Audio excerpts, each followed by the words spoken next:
Blackhawks have traded Patrick Kane. I am not, and we do not cover hockey intensely on this program. Many of you know that. But I think everybody could say something about Patrick Kane. Everybody knows who he is and knows the contributions that he's made to this team. Saw something from Joe Brand. He does Blackhawks pre and post on WGN Radio. He said this past week was the first time since 2004 that the Hawks didn't have a combination or any players like Keith, Seabrook, Kane, Taves, and Patrick Sharp. So this past week and now currently, it's been the first time since 2004 that not one of those guys have been appearing in a game for the Blackhawks. How crazy is that?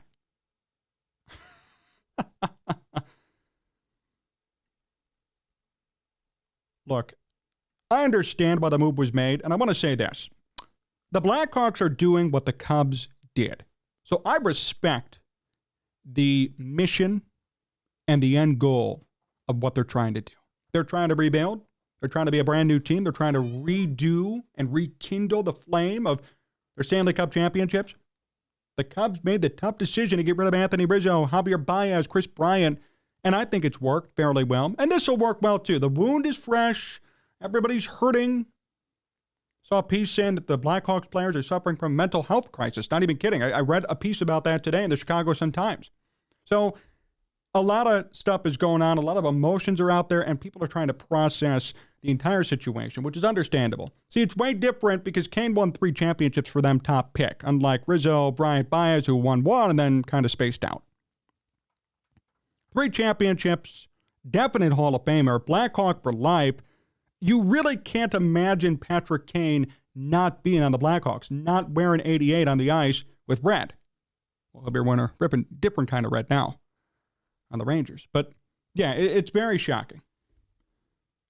So I appreciate and I understand the mission from the Blackhawks, and I have no issues with it at all. Nothing. But here's my problem. My only problem with this. The Rangers sent a conditional 2023 second-round pick and a 2023 fourth-round pick to the Chicago Blackhawks in exchange for Kane. If the Rangers win 2 playoff rounds this year, the second-round pick becomes a first-round pick in 2024 or 2025. The Arizona Coyotes got involved as a third party to retain some of Kane's salary and make it possible for the Rangers to fit him in under the cap. In exchange for retaining 25% of Kane's cap hit, the Coyotes got a 2025 third-round pick from the Rangers. Does this trade sound fair to you? That's the question I pose to everybody watching right now. Does that trade for Patrick Kane sound fair to you? The Blackhawks gave up Patrick Kane, and they did not even get a guaranteed first-round pick. Meanwhile, a different team that had nothing to do with this got a third-round pick. And the Hawks might get a second and a third, and that's it for Patrick Kane. This is my problem. Patrick Kane is still a productive player, and I read an article today saying that the Rangers fleeced the Blackhawks and that they're ready for a Stanley Cup run. Patrick Kane is not over the hill by any stretch. He's still a very quality hockey player. Why are you not getting a guaranteed first-rounder for a future Hall of Famer and a franchise legend? Again, Cubs situation different. Everybody was over the hill. Chris Bryant sucked. Javier Baez sucked. Anthony Rizzo sucked. They all went. They were playing like crap. The Cubs were playing like crap. Goodbye. Fine. I'm okay with that. Cubs didn't get back amazing returns for all of them, but they still got something back even though they weren't performing, which is a credit to Jed Hoyer.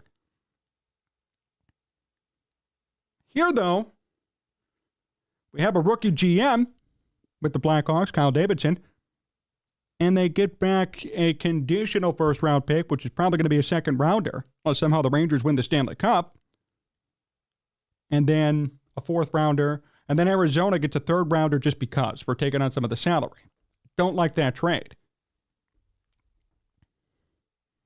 I don't like that trade. I don't think it's fair. I don't think it is right. And I think the Blackhawks, in a sense, got fleeced. And that's what pisses me off, because this is somebody who is a franchise legend, definite Hall of Famer, great player, quality person. And this is the thanks that the Blackhawks get for it. Meanwhile, the Rangers are gearing up right here for a Stanley Cup championship with the addition of Patrick Kane. The Rangers bolster their Stanley Cup chances, and the Blackhawks get a couple of late picks. For a guy who's going to be a Hall of Famer who won 3 championships with them, who is not over the hill keyword. Nope, don't like that. Don't appreciate that. I don't think it is fair. And it's a shame. You would think the Hawks, especially with how close to the best they've been before the trade deadline, you would think they'd demand a king's ransom for somebody like Kane. Maybe not as much Jonathan Toews due to health issues and lesser performance. I would understand that. I would understand it. And he's not even healthy right now. He's suffering from long COVID symptoms. So he wasn't even on the trade block anymore. He took himself off. That's fine. Great. I'm okay with that. But you would think for somebody like Patrick Kane, who's still healthy, who could still perform at a decently high level, you would think they would demand everything. He's your franchise legend. He's your last cornerstone of the franchise, of the dynasty, still performing at a high level, still himself on the ice. And the thanks you get and the return you get is a non-guaranteed first-round pick, another late-round pick, and then a different team gets a third-round pick for assuming his salary, 25% of it. The Rangers gave up essentially nothing for a Hall of Famer who is still productive, who could help them win a Stanley Cup. And the Blackhawks just rolled over and let it happen. If the goal is rebuilding, if the goal is bolstering your team, will these picks really align with that goal? I don't know. Maybe the Hawks will strike gold in the second or third rounds. And they'll make something happen. But there's not even a first-round pick. There is no guarantee of anything. The only guarantee is that the Rangers are ready to win a Stanley Cup. And they took Patrick Kane. That's the only guarantee. The only guarantee of this entire trade is that the Rangers are ready to win the whole thing, and they took a legend from the Blackhawks for absolutely nothing at the end of the day. That's the only thing guaranteed.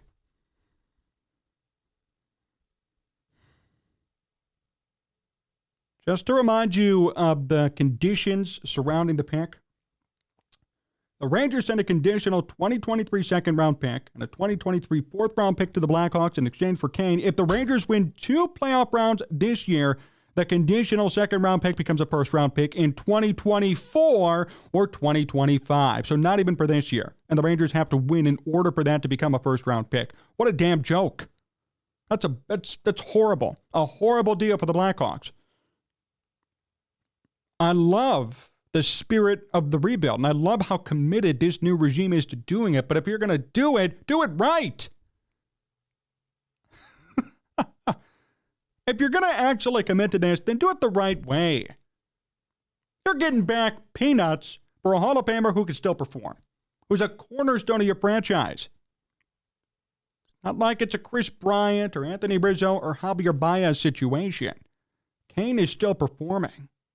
He won 3 championships with you. You drafted him and developed him. And now you're sending him away for a second and fourth round pick that could become a first round pick if all these different conditions are met. Give me a break.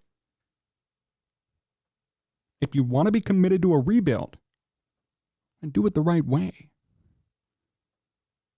Stashing third round picks is not a rebuild. It's a failure. Saying, hey, I have 50 picks and they're on the third through fifth round, that's not an accomplishment. It's a failure.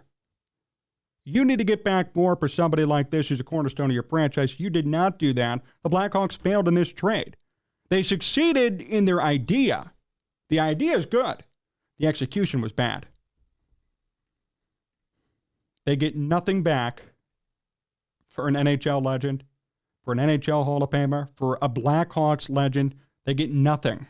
They get peanuts for somebody who could still perform and someone who will probably help the Rangers win a Stanley Cup. They lost the trade, and they got fleeced.